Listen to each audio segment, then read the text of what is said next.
Hello friends, programming skill को develop करने की सीरीज में आज हम देख रहे हैं एक प्रोग्राम जिसमें हम एरे की वैल्यूज को रोटेट करेंगे, एरे को रोटेट करेंगे सी लैंग्वेज में। तो आइए देखते हैं पहले तो हमें क्वेश्चन में करना क्या है।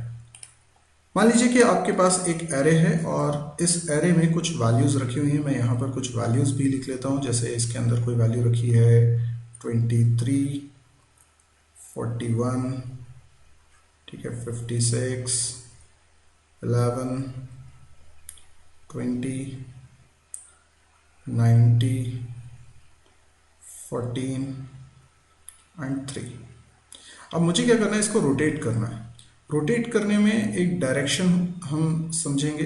डायरेक्शन क्या हो सकती है? डायरेक्शन या तो हो सकती है लेफ्ट या हो सकती है राइट। तो अगर डायरेक्शन लेफ्ट है तो मैं उसको लिख रहा हूँ लेफ्ट, ठीक है, और राइट है तो मैं राइट लिखूंगा, ठीक है। अब अगर डायरेक्शन राइट है, बाय डिफॉल्ट हम मान लेते हैं राइट है, ठीक, राइट है डायरेक्शन, तो मुझे इस डायरेक्शन में इसको रोटेट करना है। तो मुझे क्या करना पड़ेगा, एक और वेरिएबल लेना होगा जिसका नाम रख लेते हैं टेम्प। और ये जो लास्ट वाली वैल्यू है ना, इसको पहले इसमें कॉपी कराना पड़ेगा। तो 3 इसमें आ जाएगा। सिंपल है, स्टेप तो बहुत सिंपल है। हमें क्या करना है, टेम्प के अंदर असाइन करना है। मान लीजिए इस एरे का नाम ए है, तो ए, और मान लीजिए इसमें टोटल नंबर ऑफ एलिमेंट्स जैसे कि 8 हैं, तो n मेरे पास एक वेरिएबल है जिसकी वैल्यू 8 है, तो मैं यहाँ लिखूंगा n-1, ठीक है। तो इससे क्या होगा, टेम्प के अंदर लास्ट वाली वैल्यू आ जाएगी। अब हर एक वैल्यू को एक आगे शिफ्ट करना है, मतलब ये 14 इधर आ जाए, फिर 90 जो है वो 14 की जगह पर आ जाए, 20 जो है वो 90 की जगह पर आ जाए। इस तरीके से सारी वैल्यूज़ अपने आगे वाले ब्लॉक में चली जाएंगी, इसलिए इसको राइट साइड में शिफ्टिंग बोलेंगे। अच्छा, ऐसा करने से सारी वैल्यूज़ एक एक आगे शिफ्ट हो जाएगी।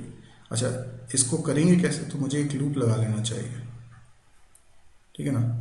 और एक वेरिएबल ले लेता हूँ आई, जिसकी वैल्यू n-1 से स्टार्ट करता हूँ। n-1 अभी क्या हो जाएगा, n की वैल्यू 8 है इसलिए n-1 हो गया 7, ठीक है।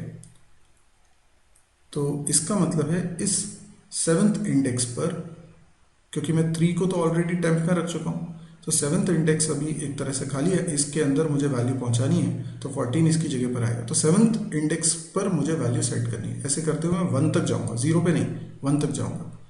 तो मैं आई की वैल्यू जब तक ग्रेटर देन इक्वल टू 1 है तब तक चलाऊंगा, और आई को एक एक करके कम करता जाऊंगा, और हर बार ए ऑफ आई में असाइन करता जाऊंगा ए ऑफ i-1। तो लास्ट में जब i की वैल्यू 1 होगी तो a1 में a0 की वैल्यू असाइन होगी, मतलब a0 23 है, 23 कहाँ चल जाएगा, a1 में। अब ये जो 0th इंडेक्स पे मुझे वैल्यू सेट करनी है टेम्प की, तो लूप खत्म होने पर a ऑफ 0 लिख सकता हूँ या i भी लिख सकता हूँ। इसके अंदर मैं टेम्प की वैल्यू रख देता हूँ। इससे क्या हुआ, इससे ये हुआ कि 3 जो है वो पहले वाली पोजीशन पे आ गया, और ये पूरा एरे हो चुका है रोटेट बाय 1, यानी रोटेट की काउंटिंग या शिफ्ट काउंट हम उसको बोल सकते हैं, शिफ्ट काउंट। तो शिफ्ट काउंट की वैल्यू अगर 1 है तो ये एक बार हो गया। अब शिफ्ट काउंट अगर 2 बोला जाएगा तो ये उतनी बार चलेगा, यानी ये पूरी की पूरी प्रोसेस दोहराई जाएगी, पूरी की पूरी प्रोसेस फिर से होगी। कितनी बार होनी चाहिए, जितना शिफ्ट काउंट की वैल्यू है। तो जब तक वाइल शिफ्ट काउंट 0 नहीं हो जाता है ना, तो शिफ्ट काउंट यहाँ पे शिफ्ट काउंट ही वेरिएबल लिख दिया। जब तक शिफ्ट काउंट की वैल्यू 0 नहीं होगी तब तक ये लूप चलेगा, और लूप में ये पूरा का पूरा आएगा, ठीक है ना। ये पूरा जो कोड अपन देख रहे हैं ना, ये पूरा का पूरा कोड वाइल लूप की बॉडी के अंदर आएगा, और ये कोड यहाँ पर लिख दूंगा मैं इस जगह पर, ठीक है। और उसके बाद मैं क्या करूँगा, शिफ्ट काउंट की वैल्यू को एक कम कर दूंगा, शिफ्ट काउंट। इससे क्या होगा, इससे ये होगा कि शिफ्ट काउंट की वैल्यू एक कम होने के कारण ये लूप जब दूसरी बार चलेगा, है ना, तो अगर ये 0 हो चुका होगा तो वाइल की कंडीशन फॉल्स हो जाएगी। तो शिफ्ट काउंट एक एक करके कम होता जाएगा। अगर शिफ्ट काउंट की वैल्यू 5 होगी तो 5 बार रोटेशन होनी चाहिए, मतलब ये लूप 5 बार चलना चाहिए, तो वाइल लूप 5 बार चलेगा, क्योंकि जब तक शिफ्ट काउंट की वैल्यू 0 नहीं होगी तब तक चलेगा। तो इस तरीके से हम उतनी बार रोटेट करवा पाएंगे जितनी बार हम चाहते हैं। तो अब इसके लिए मैं एक फंक्शन बनाने जा रहा हूँ और वो फंक्शन की कोडिंग आइए देखते हैं। यहाँ पर मैंने लेफ्ट और राइट को डिफाइन कर दिया 0 और 1 से, और एक फंक्शन बना रहा हूँ रोटेट एरे, जिसमें सबसे पहले तो मुझे एरे चाहिए, उसके बाद एरे में कितने एलिमेंट्स हैं, n, डायरेक्शन या तो लेफ्ट या राइट, और शिफ्ट काउंट की वैल्यू, ठीक है ना। तो अब इसमें दो बातें हो सकती हैं, या तो डायरेक्शन लेफ्ट होगी या डायरेक्शन राइट होगी। तो यदि डायरेक्शन की वैल्यू राइट है, ठीक है, तो इफ का ब्लॉक चलेगा, एल्स अगर डायरेक्शन की वैल्यू मान लीजिए लेफ्ट होगी तो फिर एल्स का ब्लॉक चलेगा, ठीक है ना। अभी जो कुछ हमने समझा है वो राइट के हिसाब से समझा है, लेकिन ऐसा भी हो सकता है कि हमें लेफ्ट के हिसाब से चलाना पड़े। यहाँ पर मैं एक वेरिएबल ले लेता हूँ टेम्प, ठीक, और सबसे पहले टेम्प के अंदर वैल्यू रखता हूँ a ऑफ n-1 की, ठीक है, ओके। अच्छा, इसके अलावा मेरे को एक लूप चलाने के लिए भी वेरिएबल बनाना था, तो मैं यहीं पर बना लेता हूँ i। अब मैं लूप चलाता हूँ, पर लूप से पहले मैं वाइल लूप लगाता हूँ जब तक शिफ्ट काउंट 0 नहीं हो जाता, क्योंकि जैसे ही 0 होगा तो ये ऑटोमेटिकली फॉल्स मान लिया जाएगा, तब तक ये लूप चलेगा। शिफ्ट काउंट को हर बार एक एक कम करता जाऊंगा, और जैसा हमने सोचा था इसके अंदर हम एक फॉर लूप लगाएंगे जिसमें i की वैल्यू n-1 से स्टार्ट करेंगे, i जब तक ग्रेटर देन इक्वल टू 1 है तब तक चलाएंगे, और i में एक एक वैल्यू कम करते जाएंगे।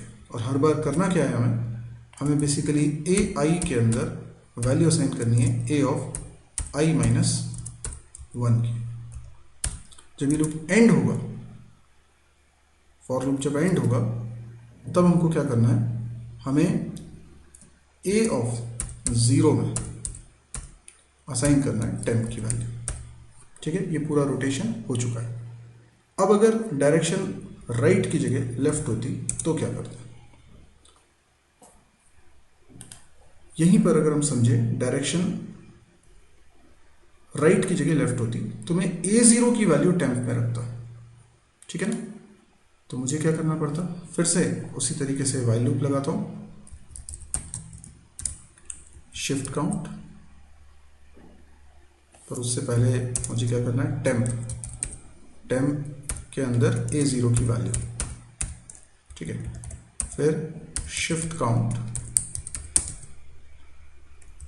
और वाइल लूप की बॉडी में again shift count minus minus, ठीक है। अब टेम्प के अंदर a0 की वैल्यू आ चुकी है। अब मुझे क्या करना है, हर बार लेफ्ट की तरफ शिफ्ट करना है, तो i की वैल्यू 0 से स्टार्ट करेंगे और i की value less than equal to n-2 तक चलाएंगे और i में इंक्रीमेंट करते जाएंगे, और हर बार a ऑफ i में असाइन करेंगे a ऑफ i+1 की वैल्यू, क्योंकि ये आगे वाली वैल्यू को पिछले ब्लॉक में रख रहे हैं। और जब एंड हो जाएगा इस लूप का, तो लास्ट में यानी a ऑफ n-1 में हम असाइन कर देंगे टेम्प की वैल्यू। दैट्स इट, ये हमारा काम हो गया और ये हमारा फंक्शन भी बन गया। आई होप आपको ये क्लियर हो गया होगा। अब इसको चला के भी हमको देखना है, तो चला के देखने के लिए मैं क्या करूँगा, मैं मेन फंक्शन बनाऊँगा मेन फंक्शन के अंदर मुझे एक एरे बनाना है टेस्टिंग के लिए। जैसे मैंने एक एरे बना लिया इंट ए और साइज ले लिया 8 और इसके अंदर कुछ वैल्यूज़ रख ली। वैल्यूज़ कुछ भी रख सकता हूँ, मैं सिंप्लिसिटी के लिए वैल्यूज़ रख रहा हूँ 10, ठीक है, 20, 30, 40, 50, 60। ओह, कॉमा की जगह एम प्रेस हो रहा है, ठीक है। कितनी वैल्यूज़ हो गई? 6 वैल्यूज़ हो गई, 70 एंड 80। तो मैंने 8 वैल्यूज़ इसके अंदर रख ली। अब ये शिफ्ट होंगी। जब भी मुझे एरे को प्रिंट कराना है, मुझे क्या करना है? डिस्प्ले फंक्शन को कॉल करना है और उसमें ये एरे पास करना है। अभी डिस्प्ले फंक्शन क्या है, ये बनाना पड़ेगा ना।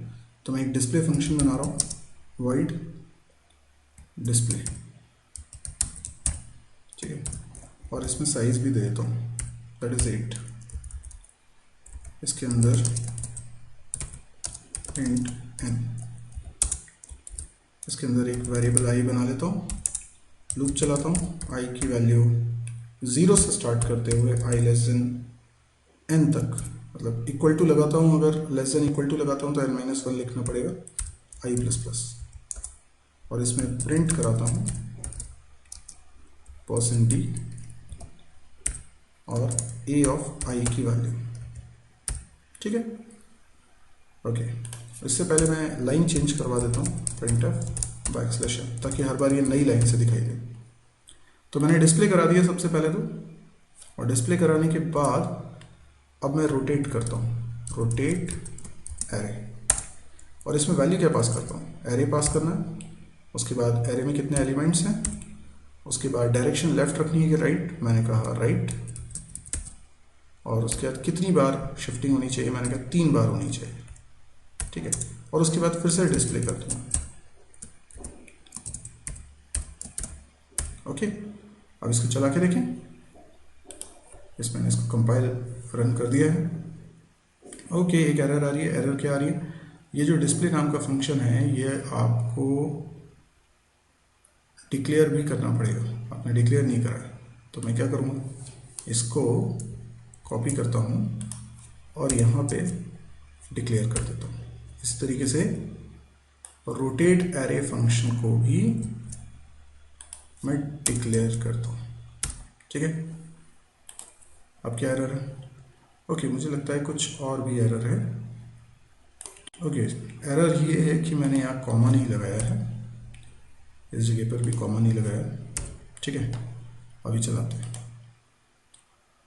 ओके, प्रोग्राम चल गया है। सबसे पहले जो हमने एरे डिस्प्ले कराया था एज इट इज, उसके बाद 3 बार शिफ्टिंग होगी। तो 10 एक बार शिफ्ट होगा तो 20 की जगह पे जाएगा, 2 बार शिफ्ट होगा 30 की जगह पे जाएगा, और 3 बार शिफ्ट होगा तो 40 की जगह पे। आप देख सकते हैं 10 कहाँ आ चुका है, 40 की जगह पर आ चुका है, और सभी उसके हिसाब से आगे शिफ्ट हो चुके हैं, ठीक है। लेकिन ये क्या हो रहा है, ये लास्ट में तीनों 80 क्यों आ रहे हैं? ओहो, इस प्रॉब्लम को हमें दूर करना पड़ेगा।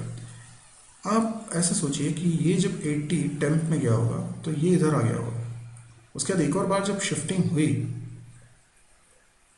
तब क्या दिक्कत हो रही है? दिक्कत ये हो रही है कि हमने जो टेम्प an-1 है ये लूप के पहले लिख दिया है। इस चीज़ को लूप के अंदर ही लिखना चाहिए था हमें, क्योंकि हर बार जैसे ये शिफ्ट काउंट की वैल्यू 3 है तो ये 3 बार चलेगा, 3 बार चलेगा तो हर बार क्या होना चाहिए, टेम्प में वैल्यू आनी चाहिए। भाई ये 3 जैसे टेम्प में आया था, ये पूरा रोटेट हो गया, उसके बाद 14 आगे चला गया, तो 14 फिर टेम्प में आएगा ना। तो टेम्प तो हर रोटेशन के लिए रिक्वायर्ड है, इसलिए टेम्प में वैल्यू आने वाली स्टेप मुझे लूप के अंदर लिखनी पड़ेगी, और यही चीज़ मुझे यहाँ पर भी करेक्ट करनी होगी और इस जगह पे लिखनी होगी, ठीक है। थोड़ी सी दिक्कत थी। अभी मैं इसको रन करता हूँ, आप देखें अब कोई दिक्कत नहीं आ रही है, बिल्कुल सही चल रहा है। Got it. अभी अगर मैं इसको लेफ्ट की तरफ रोटेट करना चाहता हूँ तो मुझे क्या करना होगा, मुझे राइट की जगह लेफ्ट लिखना होगा। ये हैश डिफाइन से कितना सिंपल हो गया। ओके, देखिए अब ये 10 लेफ्ट की तरफ जाएगा, तो लेफ्ट की तरफ जाएगा तो क्या होना चाहिए, 10 80 की जगह आ जाएगा एक बार, और शिफ्टिंग करो 70 की जगह पे आएगा, और शिफ्टिंग करो 60 की जगह, देखो 60 की जगह पर आ चुका है 10, क्योंकि लेफ्ट की तरफ शिफ्टिंग हो रही है और 3 बार हो रही है। Got it? तो आई गेस अब आपको ये प्रोग्राम अच्छी तरीके से समझ में आ गया होगा। यहाँ पे हमने एक डिस्प्ले फंक्शन भी बना लिया था, रोटेट एरे फंक्शन भी बना लिया था। ओके, और ये रहा हमारा रोटेट एरे फंक्शन। अब यदि आपको ये प्रोग्राम पसंद आया हो तो आप इसको लाइक कर सकते हैं। अगर आपको लगता है इस तरह के और प्रोग्रामिंग वीडियोस आप देखने में इंटरेस्टेड हैं तो आप इस चैनल को भी सब्सक्राइब करिए।